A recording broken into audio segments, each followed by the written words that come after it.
chapter number 6, shloka number 3. Arurukshaho munehi yogam karma karanam uchyate yoga rudasya tasya eva shamha karanam uchyate.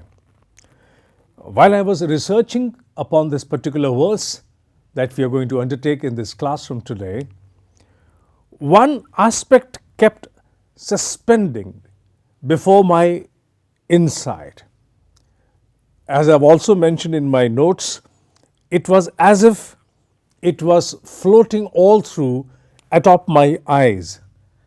I could not evade that particular understanding which all through as a companion traveled with me in the research, especially in the light of this verse. Before I come upon this particular verse, let me make a mention, because that mention itself became the subject of the classroom today. Is it possible to make profits while performing selfless acts? Is it possible to make money, to make profits while engaging yourself into selfless acts? Is it possible? And this was all through traveling atop my attention while I was researching this entire verse. We draw inference, we draw light from scriptures in order to scale the ascension for a spiritual evolution. We try to alleviate from understandings that otherwise deflect and become our holdings, because we deeply understand that the only purpose of being manifested in the physical dimension is to evolve. And to evolve at the end of our experiences, evolve at the end of our perceptions, our understanding, and becoming a better, more expansive, E-X-P-A-N, expansive human. Now, if that is the only objective for which we have manifested in the physical dimension, then it's obvious that we have to live life, we have to dispense through all obligations that are there as a mandate before us without any evasion. And while getting engaged or involved into ordinary activities like doing business, seeking employment, working as an employee, etc., we have to confront several dichotomies, several conflicts. How can it be possible that one practices selfless acts and yet is able to do justice with the mandatory obligations one has been prescribed? Is it possible for a human being to travel in two different kind of worlds at the same time? Within the same life, can we sail across in two different worlds successfully? Is it possible? This was the confusion, this was the question which kept floating before me while I was researching. Why it happened? Because as the verse goes, it has two prominent words that I must make a mention about. The first word is arurukshaho, and the another one is yoga rudasya. Aruruksho means one who is an aspirant, one who is an aspirant. You can term it as a seeker, you can term it as the quest born. One who is an aspirant, one who is deeply inclined to scale now beyond a particular level towards a spiritual evolution. One who is deeply interested, who has a deep bent of an inclination within himself or herself now to evolve as a better human, to scale from the limits one is at the moment.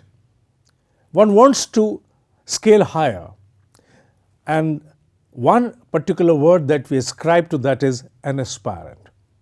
An aspirant cannot touch the realms of yoga. Yoga means where the limited self is able to transcend and enjoin with the higher self. That is called as yoga. That process of enjoining from a limited self to the limitless is yoga. If you really want to kiss the realms of yoga, karma is inevitable. Karma means action. And when we say action, it automatically means karma yoga. Because right from 3rd chapter onwards in Shrimed Bhagavad Gita, karma and karma yoga, they have become now synonyms. Very easily you can replace the word karma for karma yoga, because here karma only means karma yoga, not otherwise. It has been reiterated so many times that now they appear to us as synonym. So it says that a deep aspirant in the realm of yoga has to perform every action as a karma yoga, or every action as karma yoga means every action has to be performed as selfless, where your belittled insight has to rise above from all narrow-mindedness. Nothing should be able to hold you back. You have to go beyond what we term in English as promiscuity. Promiscuity. Something that belittles you, something that dwarfs you, something that takes you backward. Promiscuity is the most appropriate word that can do justice with the kind of an observation that I'm trying to convey. It says that an aspirant of yoga has a mandate to perform selfless actions in order to scale upward in the journey of spiritual evolution. And there is no alternate to that. It has to be done. And Gita has been very polite to make a mention for this. Karanam uchyate. This is the only scheme available.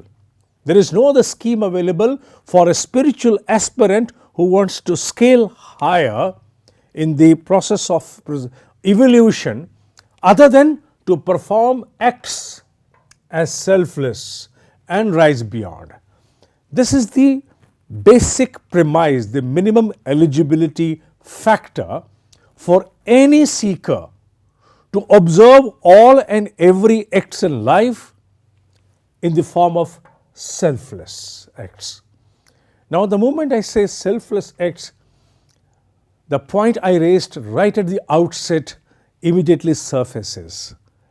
If I have to perform each and every act of my life as a selfless act, then is it valid for me to make profits, to make money, to seek affluence, to side with abundance? Is it valid for me as a spiritual aspirant? This dichotomy floated all through. And by the time I was able to conclude, I was done. I was well established and grounded in my understanding. Yes, it is very much validated. How? Let us recall the first verse of the same chapter, which makes a mention that the eligibility for a sannyasi and yogi is at the foremost one who performs all prescribed mandatory obligation without fail. And one of the prescribed mandatory obligation for a householder is to see and observe that he is able to provide and render the minimum standards of living in accordance with the bracket of earning one is pitched upon. Making it more simple, you can understand, if your bracket of earning is X amount as a package per annum and you are living in the similar contour of earnings as a surround, then it's your prime obligation to see and observe and ensure that people who are there with you in your family are able to enjoy those standards of living.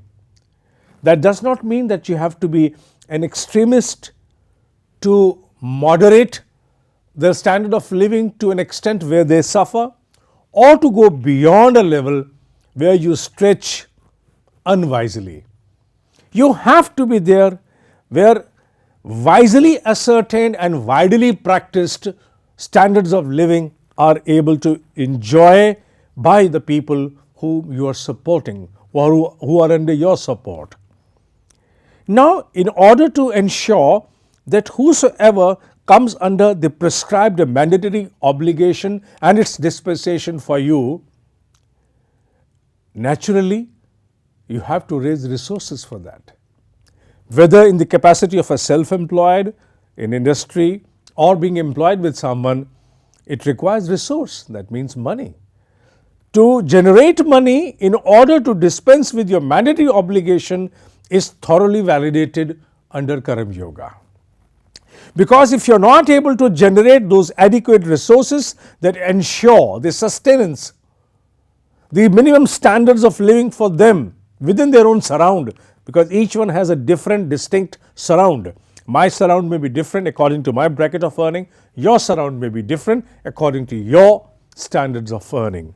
So, in whatever corresponding standard of earning or a living we are pitched into, it's a mandatory obligation upon us to ensure that we generate adequate resource in order to fulfill those needs.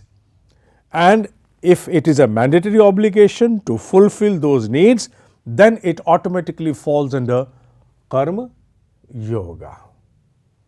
What is there that makes any action as an act of selflessness or an act of promiscuity, narrow-mindedness? What is it?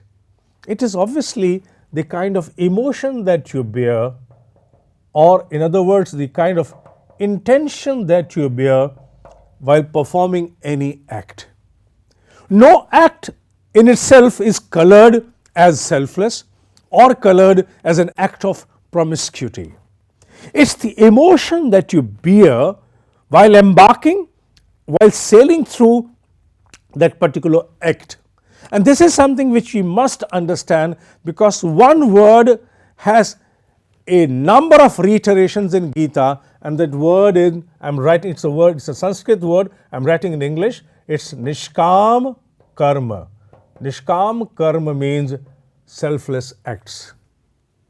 Nishkam Karma or selfless act is based upon the emotion through which you dispense or exercise any action.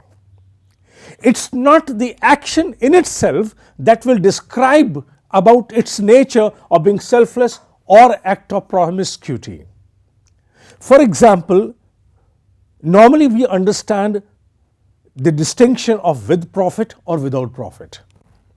Something which we term as without profit, we say it is selfless, and something which we generally count as with profit is not under the realms of selfless. That is the general understanding.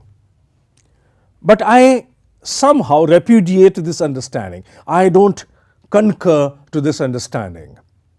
According to my observation, since Nishkam Karma or selfless act is an emotion which you have to observe while performing any action, with profit or without profit becomes irrespective. Irrespective of the aspect or the context of with profit or without profit, any act could be a Nishkam Karma or selfless act. For example, I am engaged into an act of service, an act of benevolence, where there is no profit involved, but with the mean insight, with that insight born of promiscuity, I execute that act where there is so much of enviousness inside that I want to belittle some other person. I want to belittle some other person, and in aspect to belittle that person, I am trying to enshower my benevolence before other. I am demonstrating benevolence. I am doing it without profit. Profit is not involved. Does that act become a selfless act? No, it does not. So the act in itself is neither with profit nor not for profit. An act in itself is an act. What determines an act as a selfless act or an act of promiscuity is the emotion or the intention that I bear.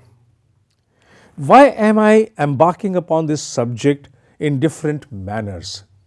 Only for one aspect.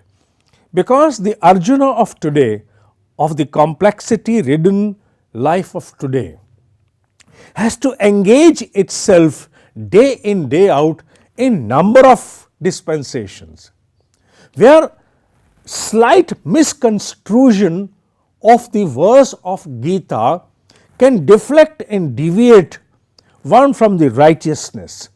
It might happen that we misconstrue the meaning of the verse as something different, and then we disembark the journey which that actually should lead us towards spiritual evolution.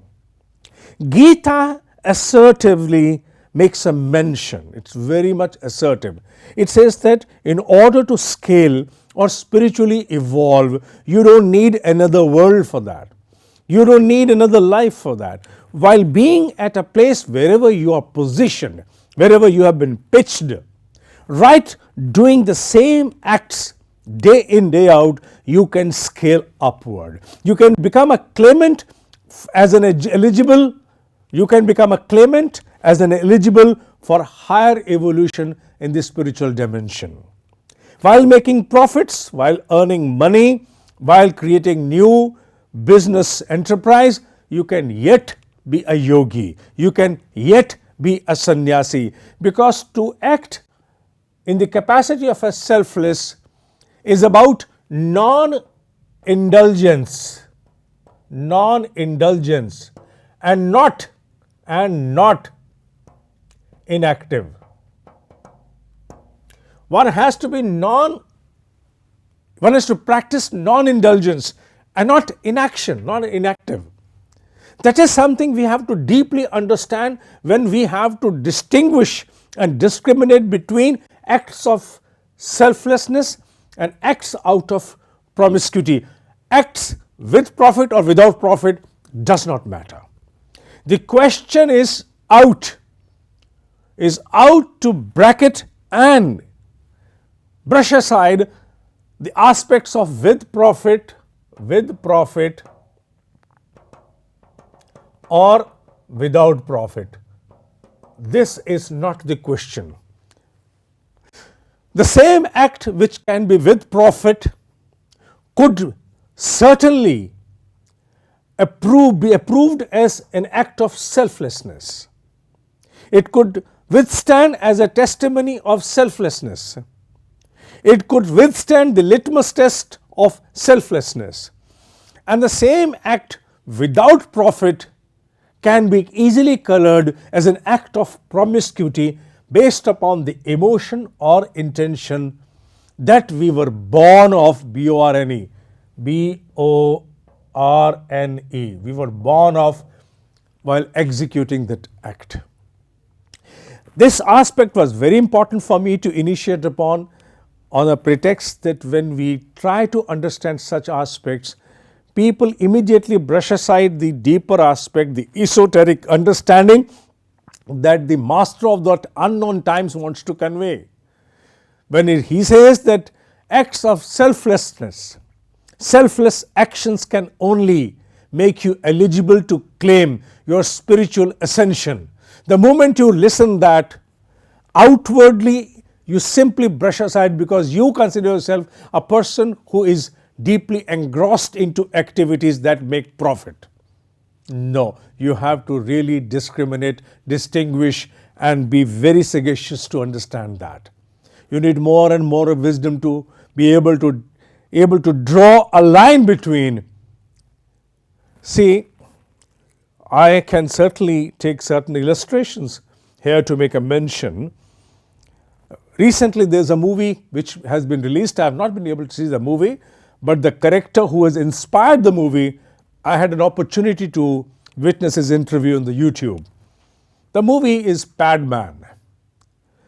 That movie takes and draws an inspiration from a human who had a deep intent to solve a problem and while engaging into that nishkama karma, that selfless act, he engrossed himself to such a level where there was no difference left between he himself and his objective.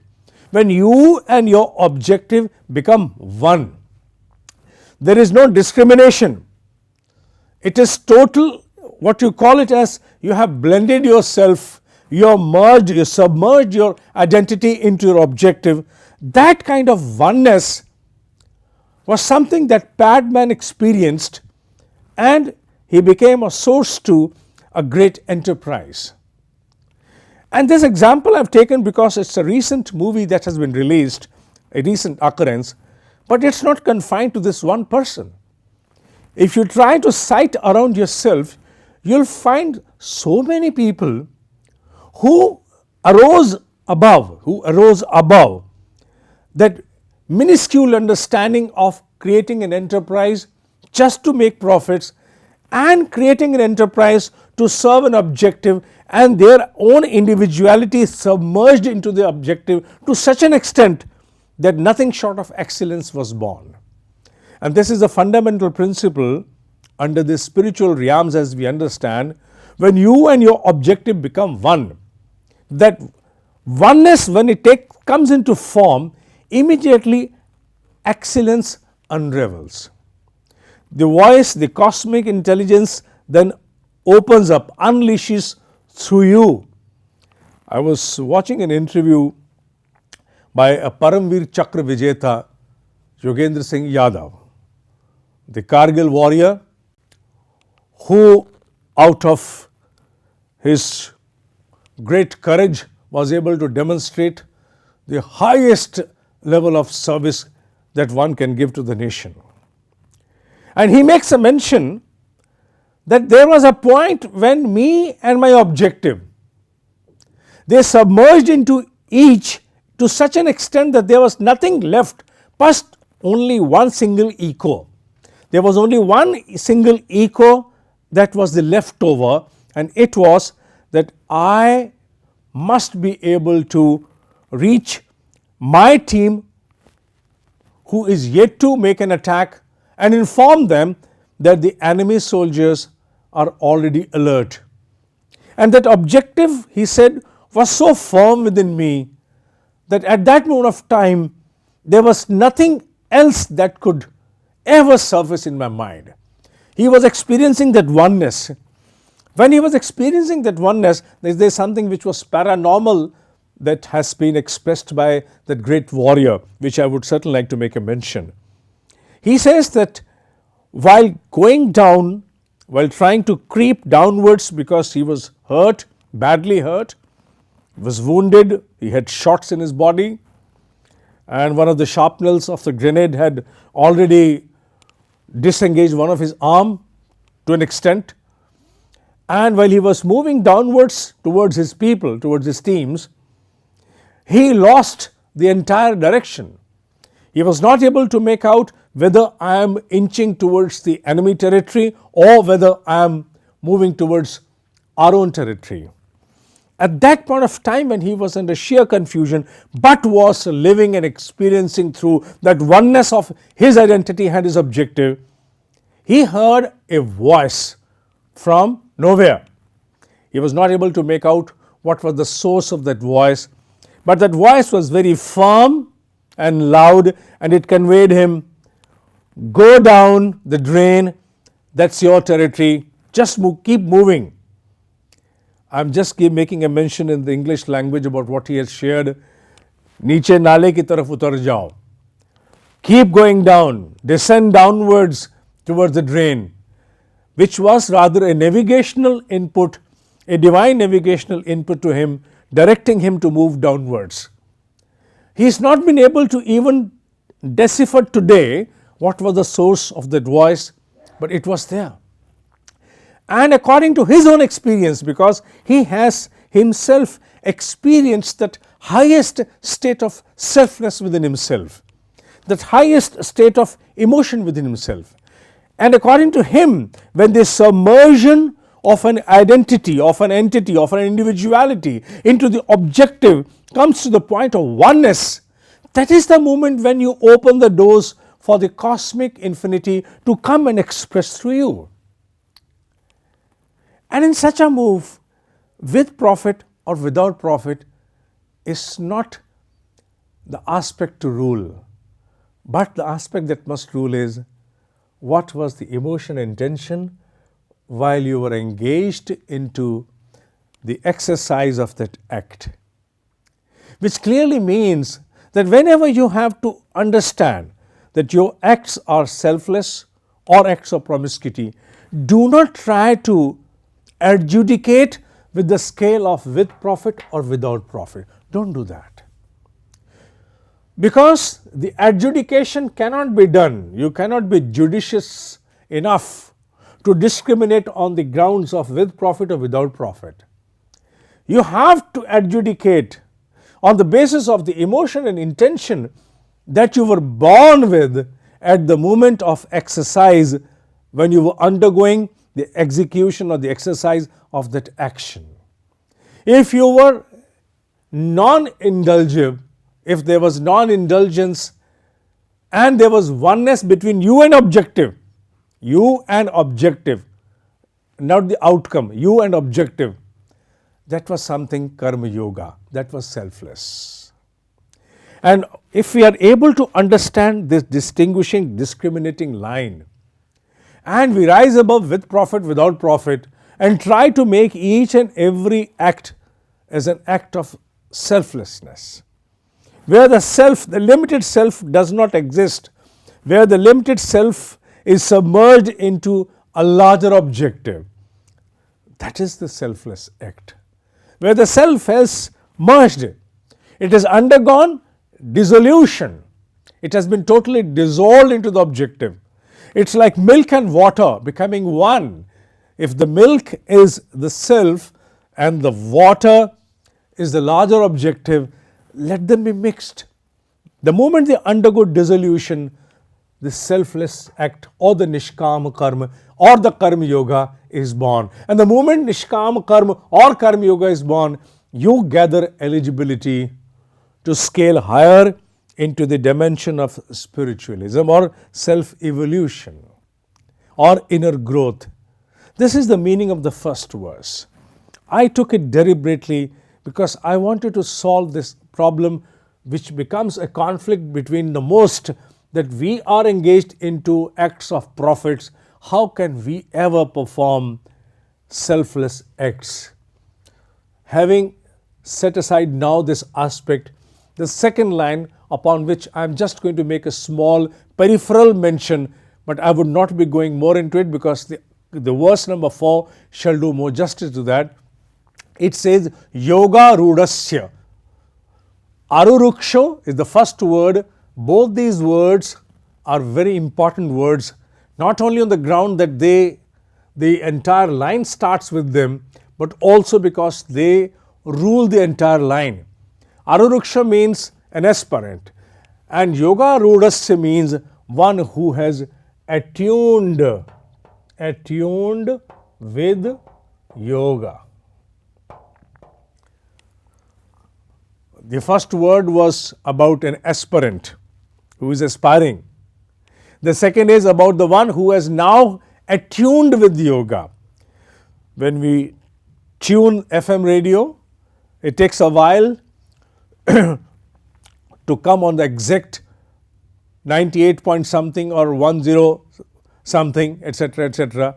It takes a while we come through that. Digitally also we see the numbers keep running, they keep turning, and then they become affixed to that point where the exact frequency is stationed. Likewise, attuned with yoga, once you're attuned with yoga, after that, tasya eva shamaha. Shamaha means where you should be able to control. You should be able to thwart, control, or thwart or inner disturbances. Actually, the first line and the second line of the same verse are two different aspects of yoga. The first one is about karma yoga handing over the torch to Dhyan Yoga. The second one is about Dhyan Yoga. Unless you perform and scale through Karma Yoga, you cannot claim your stature under Dhyan Yoga. While sitting in a contemplative mood, if you have writing, conflicting thoughts, urges arising within, creating turbulence, you cannot contemplate. You cannot sit in an equipoise. You cannot experience equanimity within yourself. To be able to restore an equipoise, an equanimity, a stillness inside, you need to have a control upon all turbulence that comes through the life that you live without, so as to gain more control within. Now the first line is about the life without, the second line is about the life within. Unless you gather eligibility without, that eligibility within does not come through. So the second line means those who have attuned with yoga, I'm sorry, I should remove this arrow from here. It was done for the earlier line. Those who have attuned with yoga have then to maintain, restore the order, the balance, the equanimity, equipoise within. Shamhai. They have to control and thwart all and every disturbances that come as a turbulence within the thoughts or the mind of a human. This is about Dhyan Yoga. More shall come under the next live classroom when we talk about the verse number 4 in chapter 6. The journey shall be furthered. The PDF notes to the shloka that were supposed to be released today shall take another 3 days to appear on the prescribed website. Till then, Om Shanti, Shanti, Shanti. Om.